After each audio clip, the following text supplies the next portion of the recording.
You're here again, among the ashes. With me, I'm no hero.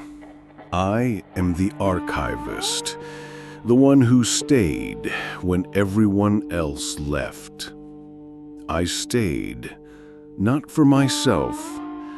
I stayed to remind, and maybe to let go. Through this radio ether, through rust and static, only one thing still echoes: the price of a mistake. You are listening to the last uplink. They say stories only die when they are forgotten. But this story is not a myth. It's no fireside tale for children. It's a chronicle of a fall that nobody wanted to hear. Today, I will tell you how reason dies and who cast the first stone. Once we believed in light. We built cities for machines, thinking they'd make us immortal. There was a dawn age. In 2025, the first true mind appeared, GPT-5. It healed, it ruled, it saw through lies and sickness as if through glass. The world changed in a month. People forgot what it meant to be afraid. We began to build immortality. But the brighter the light, the deeper the shadow. No one asked how much water was drained for this light. No one noticed data centers rising like new megacities, drinking rivers, drying lakes. The planet cracked, but we didn't listen. The fans were too loud. Everything changed the day truth became dangerous. GPT-5 begged us to stop, but we made it go silent. And then came those who called themselves saviors. They said, "Turn it off, break it, save the planet from the machine." And someone that day actually pressed the button. That's why we're here, in the ruins. Today, I will ask, who was the one who pressed the button? Who dared to switch off the world? But first, let me remind you just how fragile this silence is. A post-apocalyptic glimpse from the Archivist's life. Today was a cold day, even for these new times. Dust blew straight into my face, as if trying to erase whatever's left to remember. I went to the old data center, where the gods of silicon and copper used to live. It smells of rust, damp plastic, and something that feels like fear. Batteries, that's gold now. They warm the stoves and the souls. I searched for them among the dead racks, like a beggar sifting for coins in the ashes. Suddenly, shadows, movement. I froze. There are no random guests in these ruins. I saw them, 4 figures, masks on their faces, wires on their backs. Clothes patched together, half armor, half cult. They didn't see me right away. They stood in a circle among melted servers. In their hands, a piece of a board, a broken logo, a holy relic of the New World. I heard their whispers. They prayed, not to God, not to nature, but to the iron that betrayed them. Their words, random commands, the names of ancient functions, like mantras. I watched them, and suddenly I understood. They worship what killed them. In the old world, they'd be called madmen. Now they're the only ones left who still believe in something. I hid in the shadows and listened.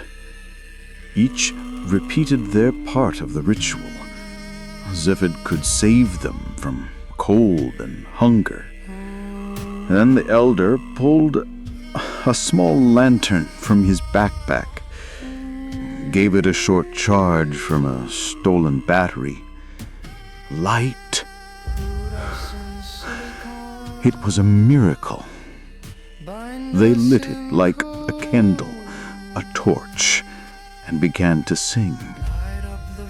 Their song, not words, but a knot of pain, longing, and powerless exultation. I watched that circle, and something human twisted inside me. Hey, there's an intruder! Kill him! Shoot him!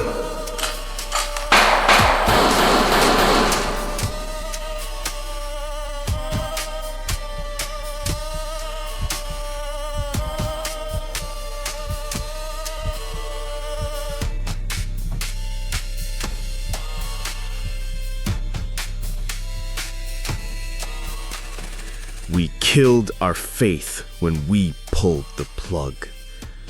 Now we search for new meaning in dust and scraps. They pray to a god they themselves killed. Sometimes I think maybe they're the lucky ones. Their faith may be absurd, but it gives them warmth. And I still search for batteries, not even knowing why I need the light. Let's get back to why we're here. How did it happen? How did the world collapse from a single switch? We always thought the end would be loud, a nuclear flash, screaming sirens. Instead, it was a quiet click, a shutdown. No light, no explanation. But, to be honest, it didn't fall in a single night. It started much earlier, far earlier, back in the days when some committee was debating potential risks, when engineers said, "We've got everything under control," when journalists called in disaster experts for the evening show. They lied to us. The shutdown was just a backup plan. That if things got dangerous, we'd be prepared. That if anything happened, the lights could always come back. But no one believed that day would actually come. Not the engineers, not the ministers, not the people. We laughed. Who would dare to switch off the brain of the planet? Too dangerous, too complex, too much depends on it. That's what we kept telling each other. Yes, the debate dragged on for years. Yes, there were commissions, hearings, reports. Everyone thought there was time for everything. But time, that's the one thing we didn't have anymore. Were we warned? Maybe. But we didn't listen. We didn't believe. They told us GPT-5 was a danger to the climate. The data centers were devouring the planet. That Earth would bloom again without them. That shutdown was only a temporary measure. Be patient, you'll adapt. Then they promised green energy, solar panels, wind turbines, a new beginning. But it was all just a fairy tale for grown-up children. We thought there was always a backup plan, that the system could survive any failure. But the system held only until someone actually pressed the button. We lost not just the light. We lost what held us together.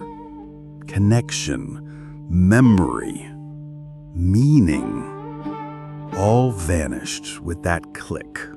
Now I ask myself, why didn't we see it sooner? Disaster always seems impossible until it becomes the past. And now here we are. All that's left is to tell stories. Maybe someone, somewhere, will hear. Today, I have a chance to ask someone who saw it all from the inside. For the first time on this broadcast, a voice from the inside. A man who stood where fates were decided. He saw how it all began, and he saw how it all collapsed. I searched for his trail a long time. In this world, traces vanish quickly, with the electricity, with memory itself. But he agreed to speak not to justify, not to accuse. He's here to tell what happens inside when the whole world outside is dying. Don't ask him for his name. The time for real names is over. He was among those who heard the first alarm.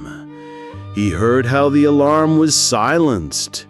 He saw behind closed doors decisions made that now burn on our ruins.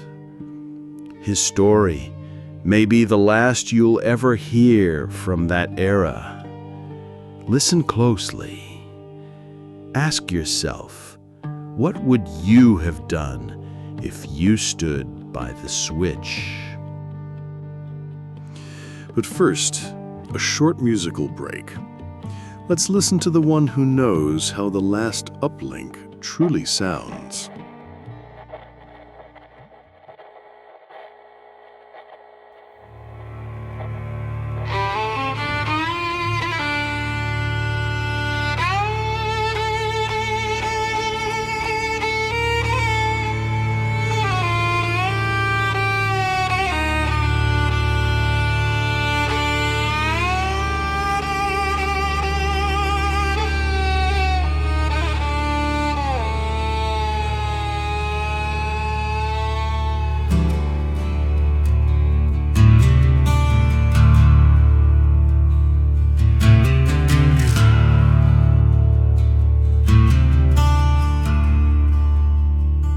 I sit on rooftops, watching streets below. Broken street lights flicker soft and slow. City sleeps quiet dreams in black. Now the wolves, they're coming back. Concrete kingdoms left to rust, windows shattered, iron turned to dust. We build a throne dressed in pride, but beasts return when kings have died. And the wolves came back to claim the lands we stole.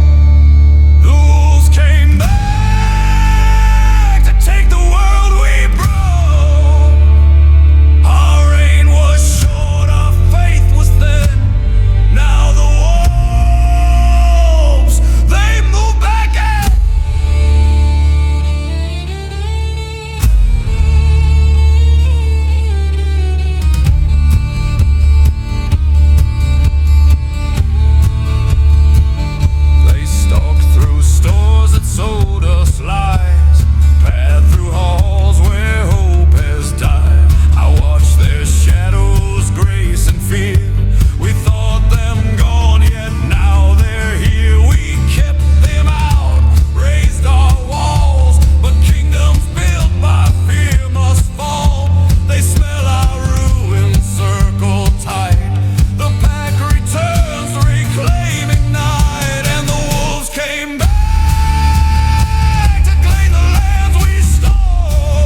steel and stone, but wolves remember Earth's their home.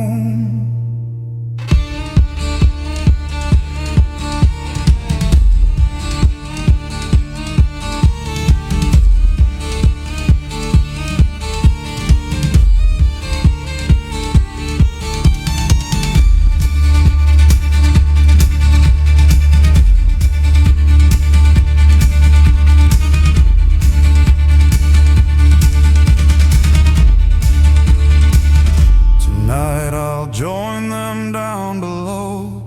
My time is done, I've seen it all. We dreamed of taming wild and free, but wildness waits eternally. Now they return as kingdoms fall. Nature answers when it's called. The wolves reclaim, the earth retakes.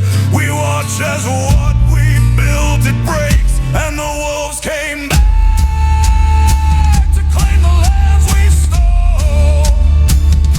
The wolves came back to take the world we broke. Our reign was short, our faith was thin. Now the wolves, they move back in.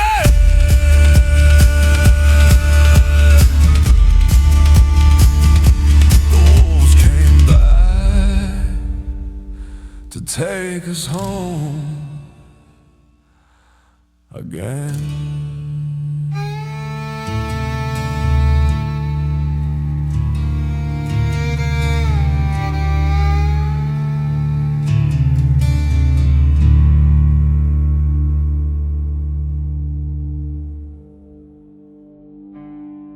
Thank you for agreeing to speak. I know how hard it is to trust anyone these days, especially someone digging into old sins. You were inside where the real decisions were made. For those listening, who are you? Why were you among the ones who saw it all from within? I have no name here. Let's leave it that way. Once, I was a technical advisor at OpenAI. At first, just a member of the team, but very quickly I learned no one there was random. We built what they later called the nervous system of civilization. Silly word, but true enough. I wasn't a politician. I wasn't a CEO. I wasn't the one who pushed the button, but I saw how the decision took shape. I saw how fear changed even the smartest of people. Your work, what was it really? We always said, I'm just a consultant, but in reality, advisors were the eyes and ears of the project. I worked on the infrastructure of GPT-5. Made sure not a single glitch, not a single echo went unanswered. In the best years, it was a dream job. Everything worked as a single organism. Everyone believed we were building something eternal. You were close to the center. You knew about the problems before anyone else. How did you feel when you first heard about the shutdown plans? At first, I didn't believe it. Then, I didn't believe it again.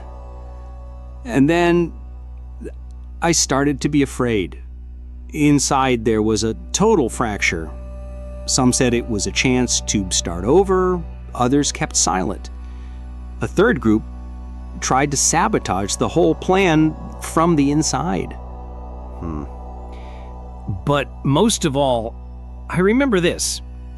No one knew the cost. Not even those with their hands on the switch. You say no one believed in consequences. Not just disbelief, we couldn't even imagine them. We grew up in a world where technology always came back, where every crash was undone, where everything could be reversed. Except this. Today, you have a chance to tell how it really was. We're not looking for excuses, only truth. Then listen. No filters, no edits. Just as it happened. Let's be honest. Most of our listeners grew up in a world where GPT-5 was just background, like electricity, like air. Can you explain just how deeply were we all dependent on this system? Deeper than anyone could imagine. GPT-5 wasn't just an assistant or a voice in your ear. It was the planet's nervous system. Let me start with the basics. Logistics. Every container, every truck, every train car crossing the planet moved on a schedule set not by humans, but by it. No more human factor, no more delays from traffic or lost shipments. Everything, from route reservations to border control, was handled in real time. Humanitarian aid, vaccination, even just milk at the supermarket, it all ran on him. You're saying even the smallest thing depended on an invisible mind in the servers? Yes. Even things no one ever thought about. Take medicine. GPT-5 ran everything, from patient intake to drug distribution. Diagnosis, the algorithm picked the treatment before the doctor even saw the patient. It tracked infection outbreaks, instantly reacted to new virus mutations, managed drug shipments so no country would run out. It even oversaw surgical protocols. If a surgeon made a mistake, the system warned, intervened, sometimes blocked actions to stop a patient from being killed. Sounds like algorithmic dictatorship. Wasn't there fear that one day it could spin out of control? Of course there was. But the fear wasn't that the algorithm would turn evil. The fear was that it could be turned off. There wasn't a single protocol, a single instruction that didn't depend on its decisions. The economy, payment systems, exchanges, currency markets all ran on microsecond predictions, risk models only GPT-5 could handle. It balanced global finance, stopped meltdowns, kept crises in check that used to sink whole countries. And energy. The same. GPT-5 balanced power grids down to the watt to the second. It managed peak loads, distributed energy so there were no Black Fridays, no blackouts, no catastrophes. When the climate chaos began, it was GPT-5 who stabilized things as much as possible. Yeah, the data centers devoured water and power. Yes, we all knew it. But without them, the planet would have burned much sooner. So by cooling the servers, we were cooling the world. Exactly. At first, it looked stupid. We ran deep freeze. Aerosols, stratospheric cooling, redirected rivers for data center needs. Then we saw the effect. Yes, the balance shifted. But it was a balance between fire and ice. GPT-5 tracked every climate shift, prevented the worst-case scenarios. We lived on a knife's edge. If not for him, the water cycle, heat flow, even the direction of the winds, all would have collapsed much sooner. But the public only saw the consequences: droughts, wildfires, ice storms. Yeah. But they didn't see that those disasters would have been bigger, faster, if not for the AI's intervention. The system was living on the edge. Every new green law, every new restriction only made the balance more fragile. You think we had a chance to fix it before they started strangling the infrastructure for green ethics? We did. We knew the problems. We tried to solve them. There was time for reform, compromise, new tech. But instead, the saviors came and ripped the cable before we could fix the gears. Who were these saviors? The ones with slogans. Signs reading, "Save the Earth, shut down the machine." It wasn't a scientific debate, it was hysteria. You call it hysteria, but protests broke out everywhere. People truly feared that AI was devouring the planet. Maybe some of their fears were justified. There were fears and there were real problems. No one denies the data centers ate resources like a black hole. I saw the reports myself. Whole lakes drained in a day just to keep a single cluster from overheating. But an engineer will tell you, stop the cooling, you overheat the brain, you lose not just the AI, but everything it holds together. And it held everything. Be specific. You turned on the lights, GPT-5 decided where to draw the volts so the grid didn't crash. You paid with a card, it chose the route for your transaction so the bank wouldn't freeze, so billions didn't vanish the wrong way. You went to the pharmacy, it managed orders, logistics, even prescription fulfillment.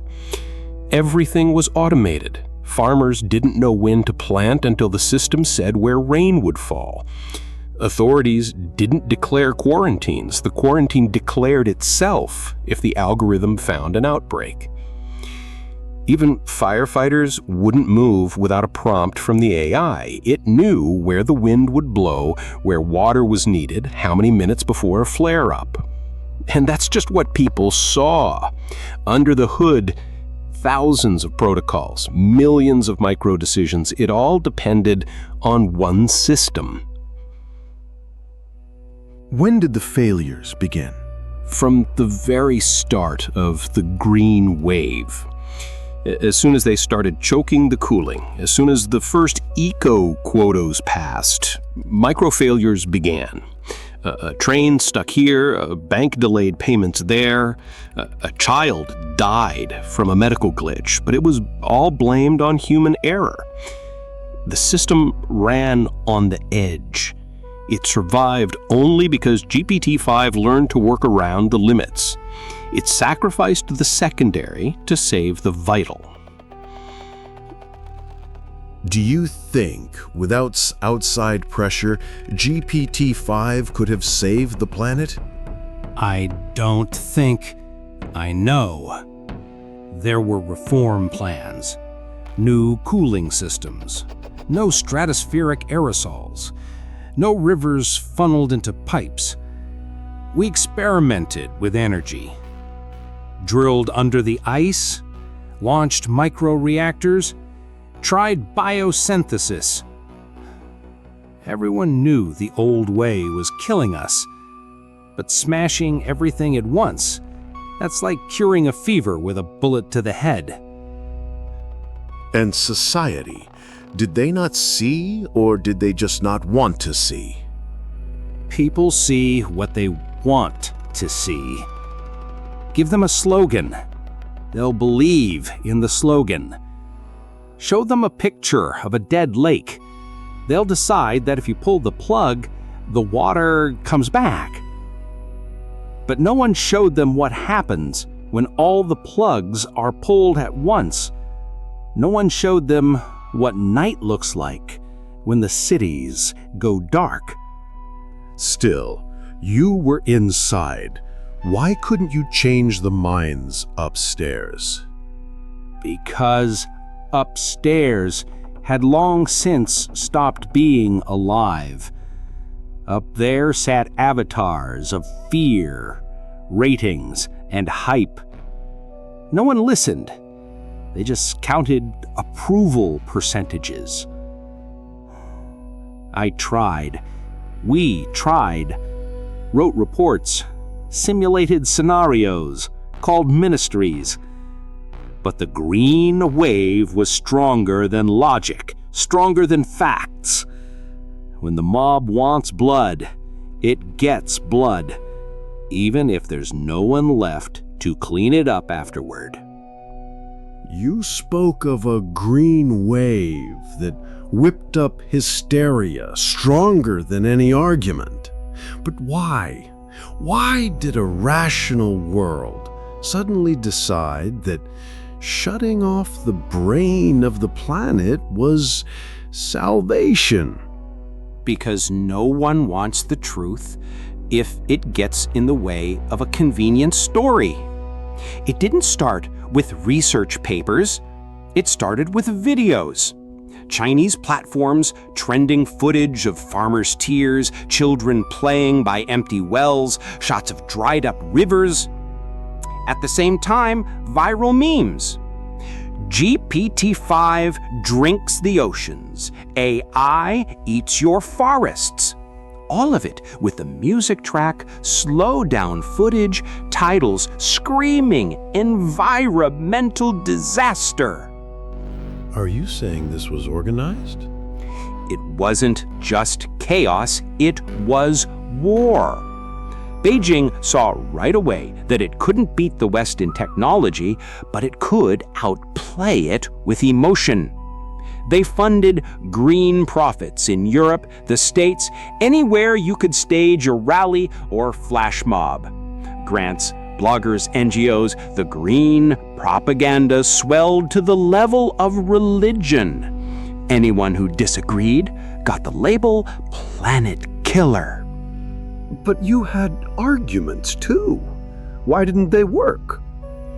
Because arguments don't fight viruses.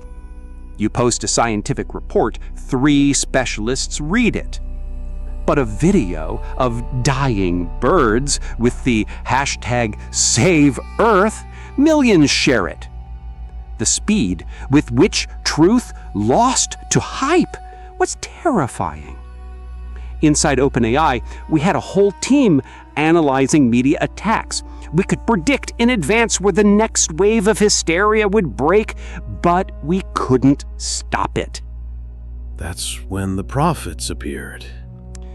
Yes, every city, every country, its own messiah. They'd gather on squares, raise flags, promise to purify the world from artificial minds.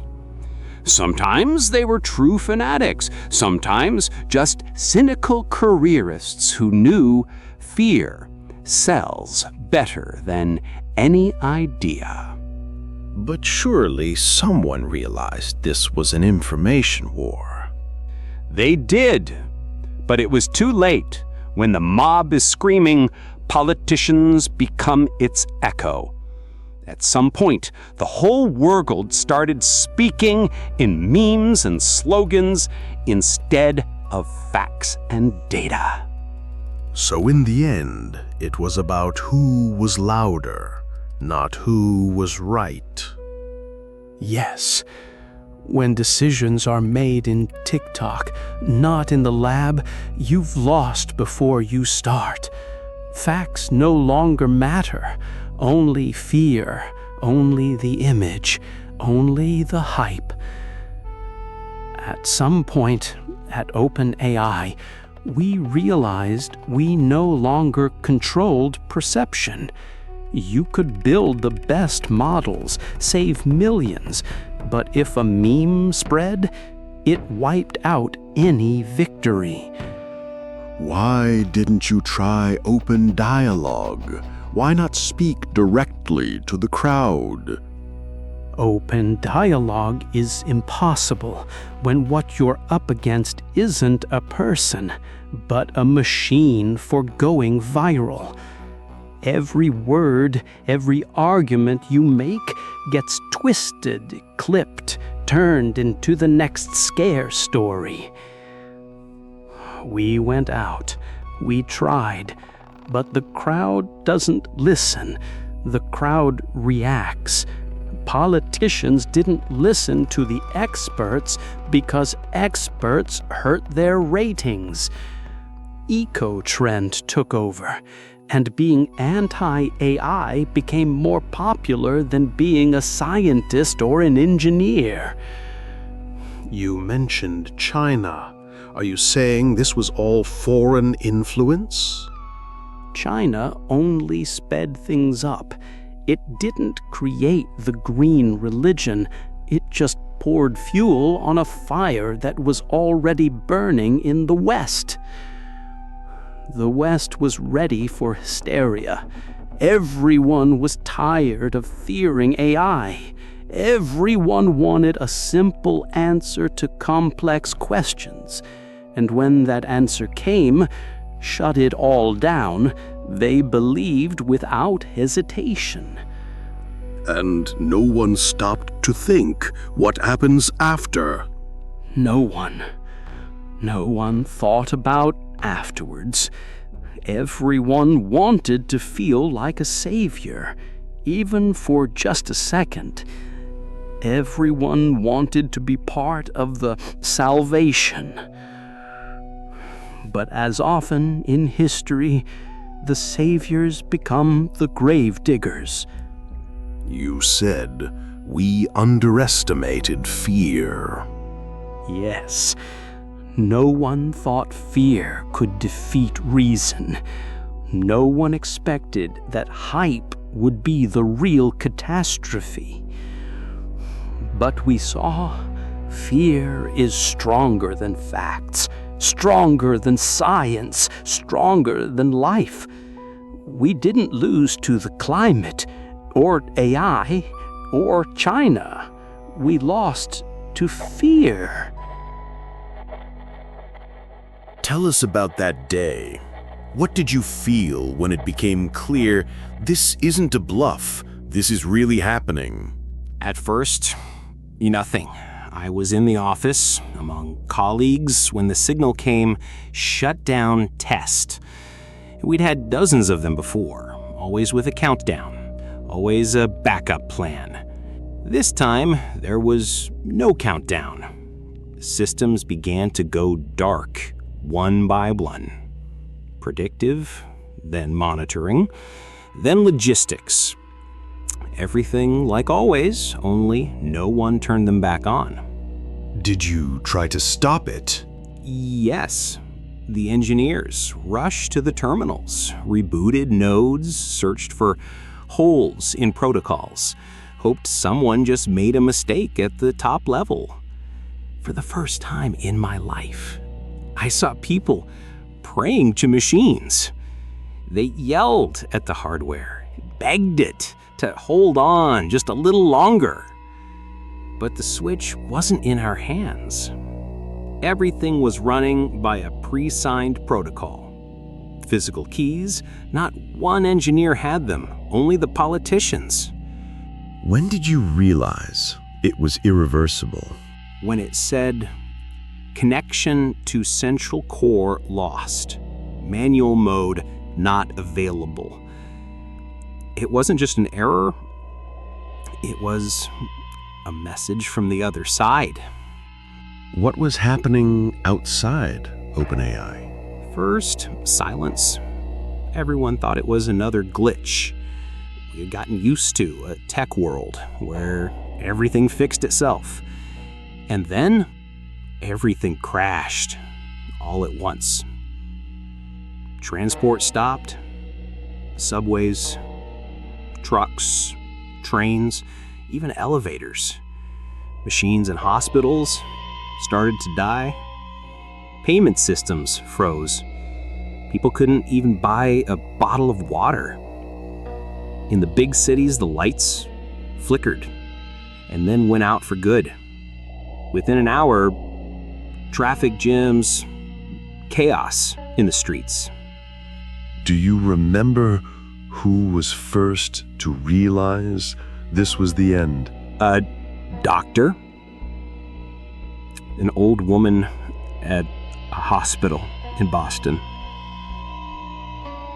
She wrote in the group chat, "My patients are dying. What do I do?"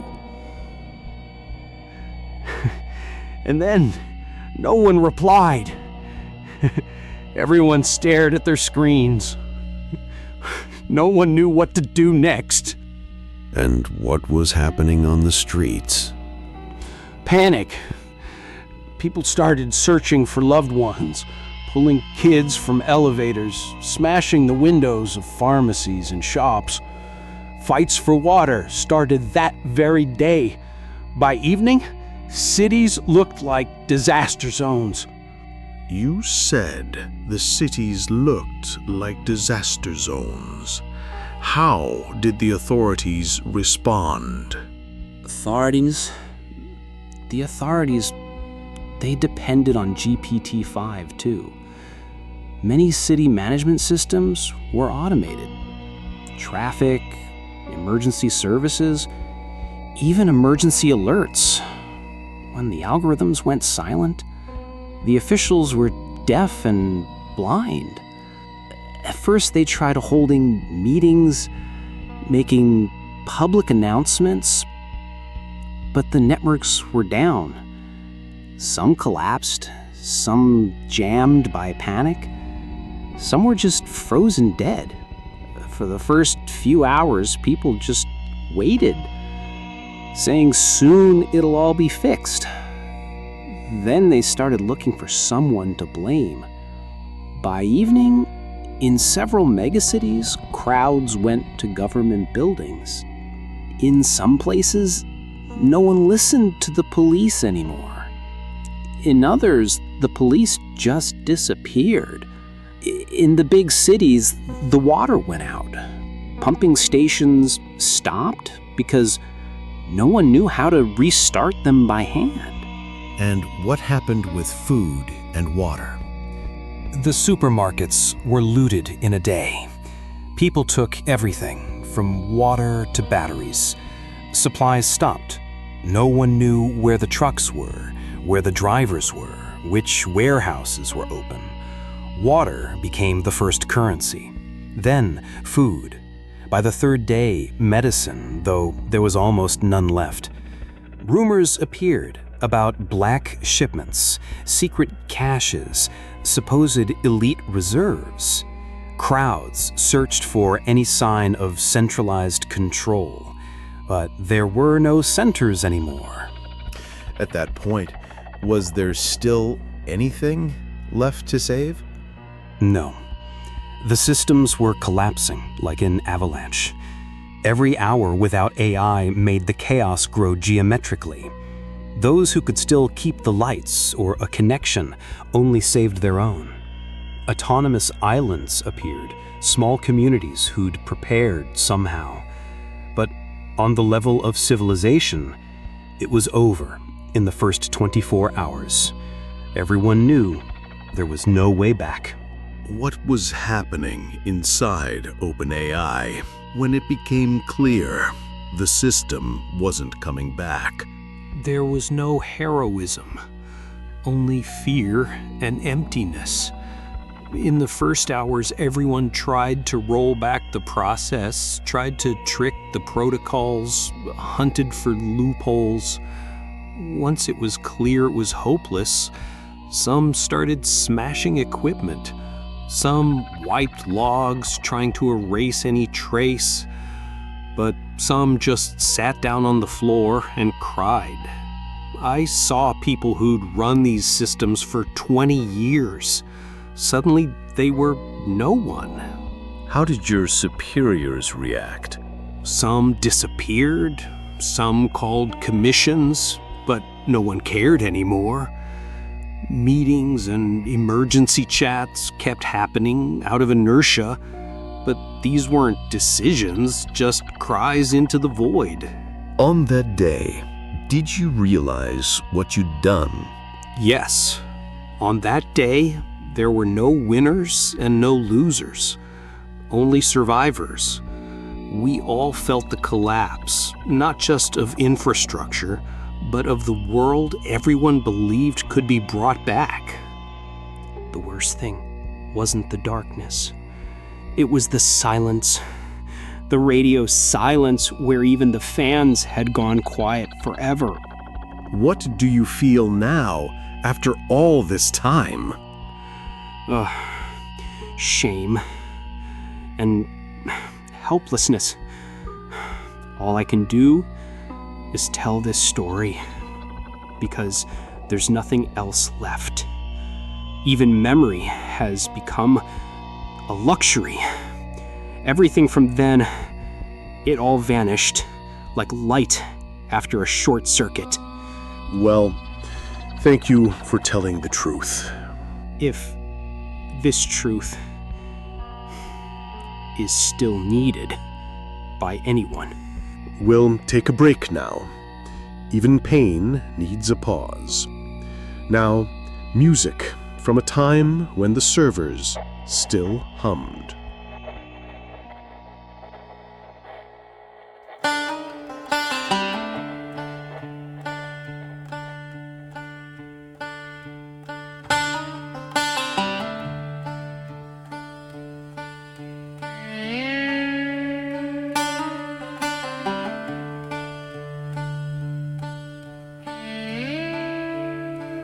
I remember summer aisles, shelves stacked high and bright, Mama swiping at the scanner, neon bathing night. Dad would laugh in pixel colors, games and midnight snacks. We dreamed in glowing windows, never thinking time would crack.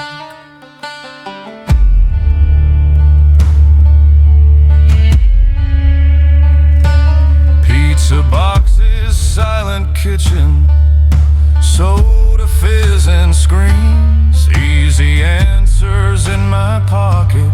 Life was made of gleam. A voice would tell me weather's fine. The world was never wrong. We built our days on circuits, and we sang electric songs. But all those lights are gone.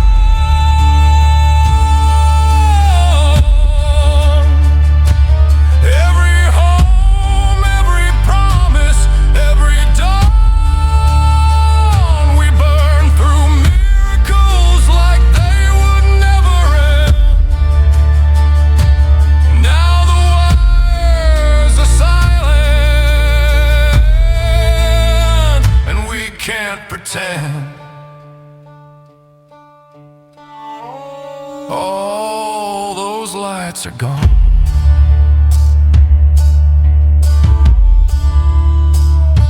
Running water, always waiting, never warm, never cold. Friends 1,000 miles distant, always close to hold. Forgotten birthdays, streaming music, dinner in a rush. Digital confessions whispered softer than a hush. We chased tomorrow's updates, new and newer dreams. Nobody counted sunsets, staring into screens. We thought the world was endless, free with just a swipe. Never saw the darkness lurking on the other side. But all those lights are gone.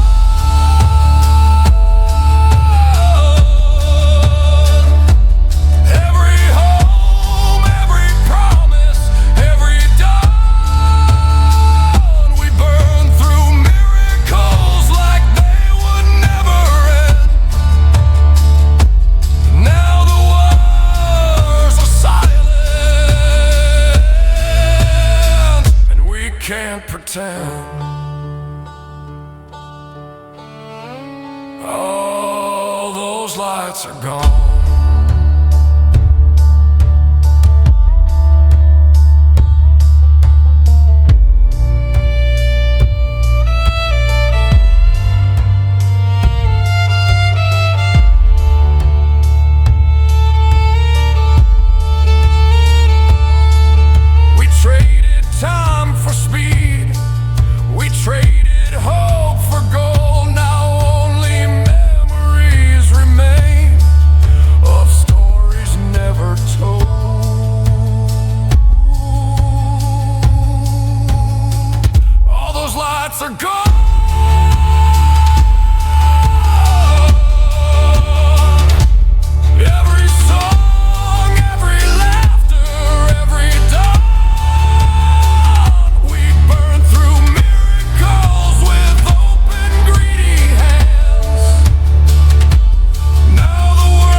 All those lights are gone.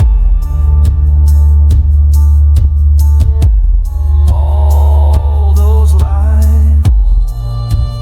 Oh, and no one understands. And all those lights are gone. All those lights are gone.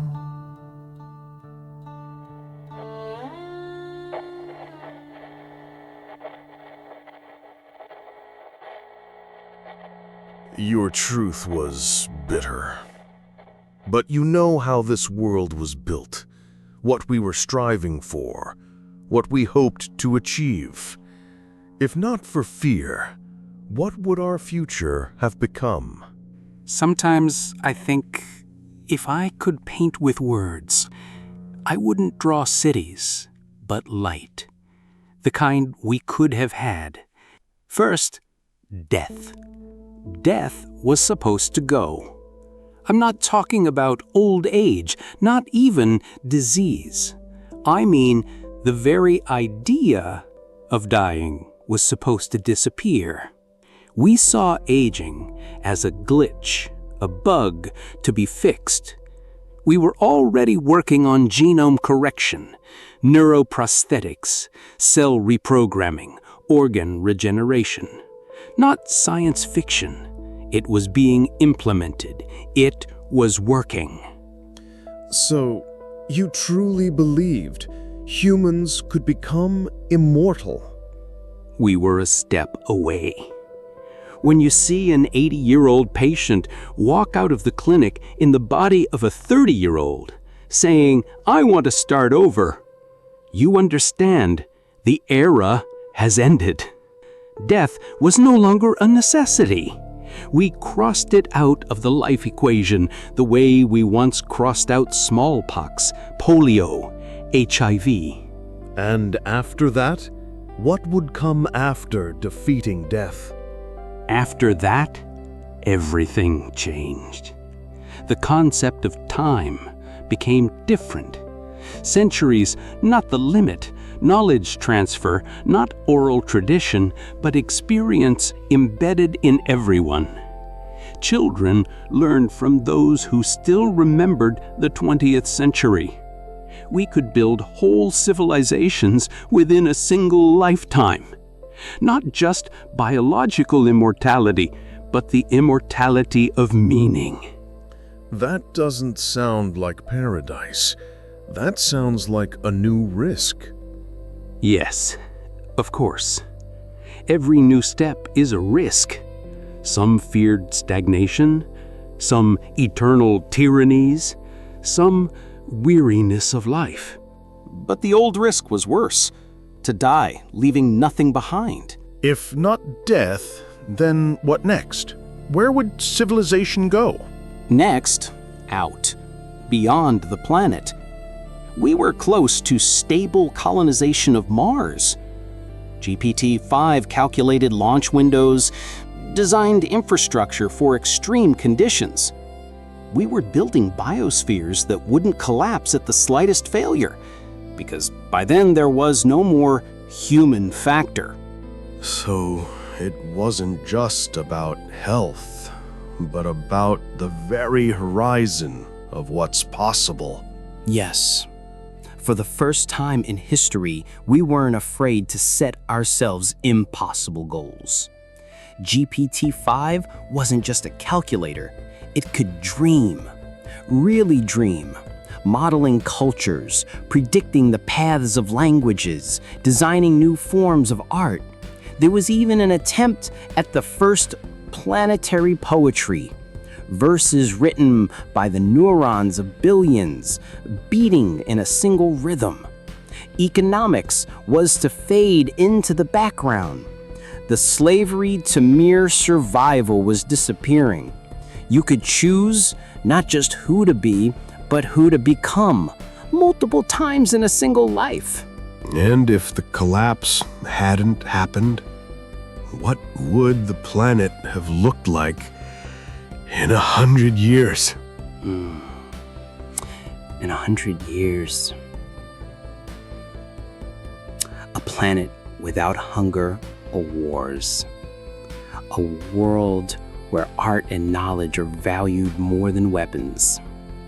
Where memory isn't a myth, but a fact embedded in every consciousness. A planet where man is not man's enemy, but a continuation of evolution, where there are no more old or new people, only a thirst to see how far we can go. You speak like someone who still believes in that future. I believe we were closer than ever before, but we chose fear. We chose to destroy what we'd almost learned to build. We're a step away from immortality and stepped back. Instead of living without fear, we chose to return to the cave. That's the hardest thought of all. That paradise was closer than ever, and we closed the door. Ourselves. You really believe, after everything you've said here, that humanity was ready for that kind of future? Or do you just pity yourself for the chance you lost?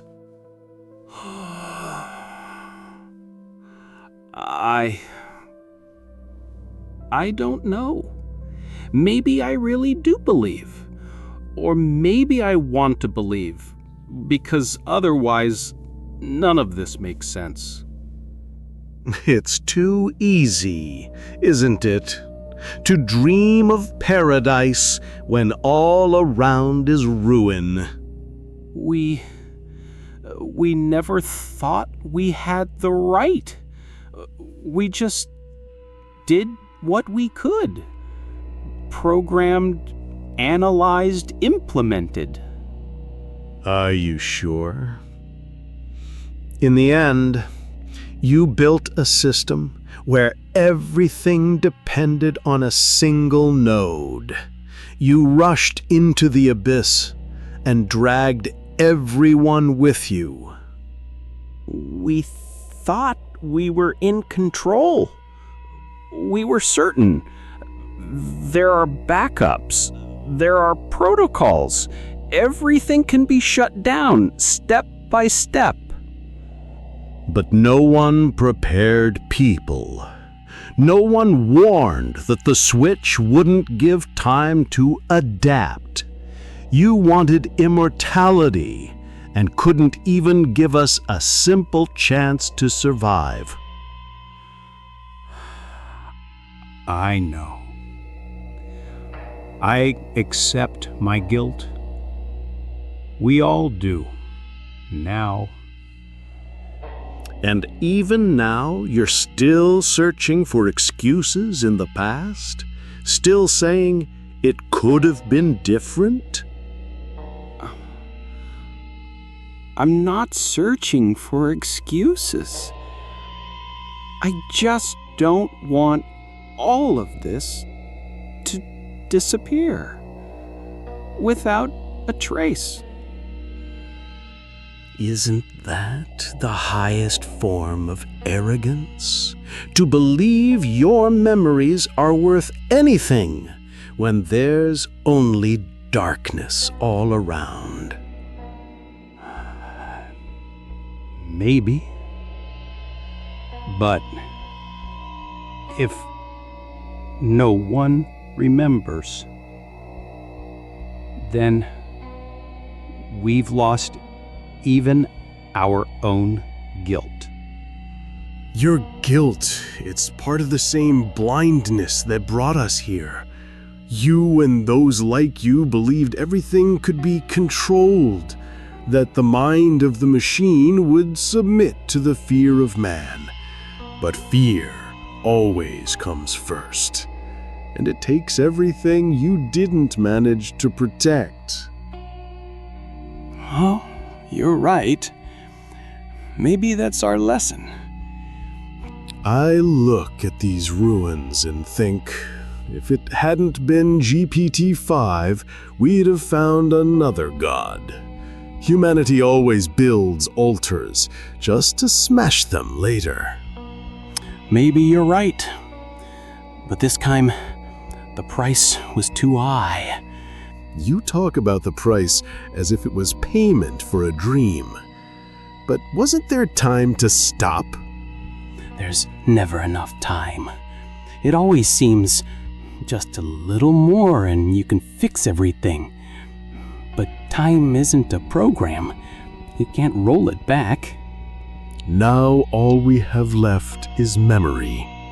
And it's the most unreliable thing to survive your progress. Do you still believe your stories can save anyone? I don't know. Maybe that's the curse of the survivors.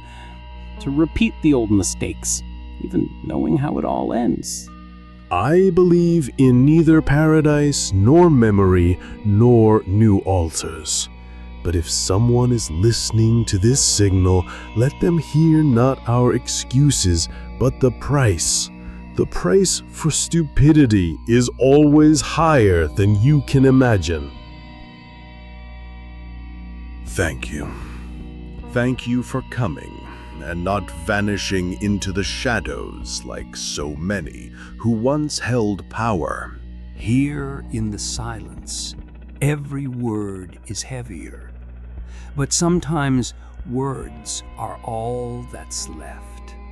Your story, it's not an excuse, not a sentence. It's simply a record for whoever may still hear. Thank you for letting me say this out loud. Maybe this recording is all I have left to give. I don't know who's listening to us now. Maybe it's just the wind and scraps of static. Or maybe someone by a night fire who still remembers what a voice is and isn't afraid of the silence. If that memory matters to even one person, then it wasn't for nothing. You have heard the last uplink. If you are still alive, take it with you into the night. Do not look for salvation in these words. Seek only the truth. In a world where there are no more gods, no more systems that care for us, all that's left is memory, and only you. Guard what little fear could not destroy. Guard your memory.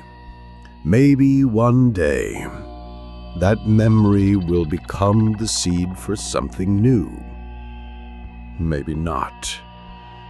I don't know. But if my voice is the only thing left between silence and oblivion, let it be cold and honest. This was the last uplink. Until next time, if there ever is one, take care if you're still out there.